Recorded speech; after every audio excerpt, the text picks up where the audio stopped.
So as you enter into the world of functional mushrooms and medicinal mushrooms, and it's becoming a big industry these days, and there's many different ways to approach the way that you can, I guess, market the product. And one of the ways in herbalism in general, but especially in medicinal mushrooms at the moment, is to test for active constituents so that the mind of the beholder, the person who's buying it, can say, oh great, it's beta-glucans or triterpenes that are the element of this mushroom that have been shown clinically to be effective, and I'd like to know the percentage of beta-glucans that are in this particular product. And that is a very valid way of approaching a lot of herbs.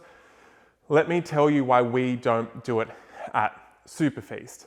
So to standardize a particular percentage of active constituents, you can see this is done a lot with, ashwagandha is one that you see it a lot, but you can see it happening more and more with the beta-glucans in medicinal mushrooms.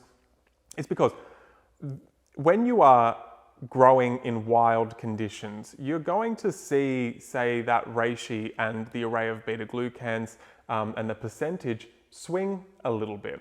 And so when we go into the extraction process of a mushroom or any herb, if we are extracting in a particular way, testing in a particular way, because we've already got all our marketing collateral and all our labels saying that it's a 20% beta-glucan or a 30% beta-glucan, we're going to have to alter the natural ratio of constituents within that product to get to our predetermined percentage that we wish to have. Now, valid for sure for some companies and some people, they really want that and need it, and I think that's really fair enough. What we are looking to do is get the mark, say the mushroom, so the raw herb, take it through an extraction process with either just the water or water and alcohol in many of the instances. What we prefer to do is get that mark, which is that raw herb. Say it's the reishi mushroom, and we're going to be extracting that with water and alcohol. Some other herbs are just going to be water. And we want to get every iota of color and flavor and all the known constituents, and this is where it gets very interesting, all the unknown and undiscovered constituents and nutritional elements out of that herb, so that the mark at the end is completely spent. It's colorless. It's got nothing left in it.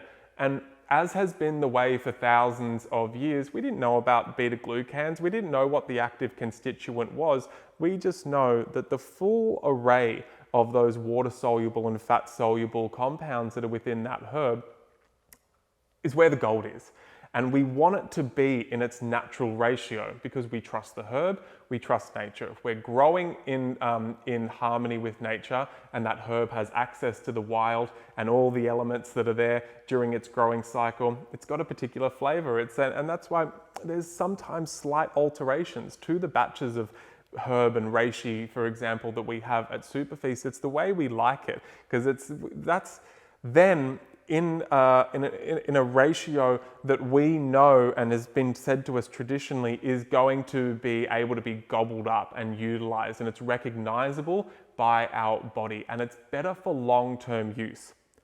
Once we start getting into the more reductionist, again, I'm not saying it's bad, good for clinical kind of stuff, but once we start getting into that reductionist, let's get this particular percentage of active ingredient, there's a chance that you are, say, including a greater amount of that high molecular weight beta-glucan, and potentially you can only fit so much into one thing, lowering the amount of those lower weight constituents that didn't make the cut. And I know that can be a little bit to get your head around, or we're just leaving the full array of extract and then just increasing the amount of beta-glucan. Now, in terms of what makes that mushroom or that herb adaptogenic in the first place, or the immunological benefits to come forth from it. In instances of the beta-glucans are very famous for their immunological effects. What we know is that all those other invisible, maybe undiscovered constituents are having a role in helping to absorb and regulate those beta-glucans. So there's a real song and dance about the herb, and when you leave it in that full spectrum extract and you don't focus on taking a particular part of it, that, you know, really focusing myopically, which Western science tends to do, in some instances very good, taking it up, taking it down, taking it out of its natural ratio. That's why we don't like to focus on those natural constituents. Is it in there?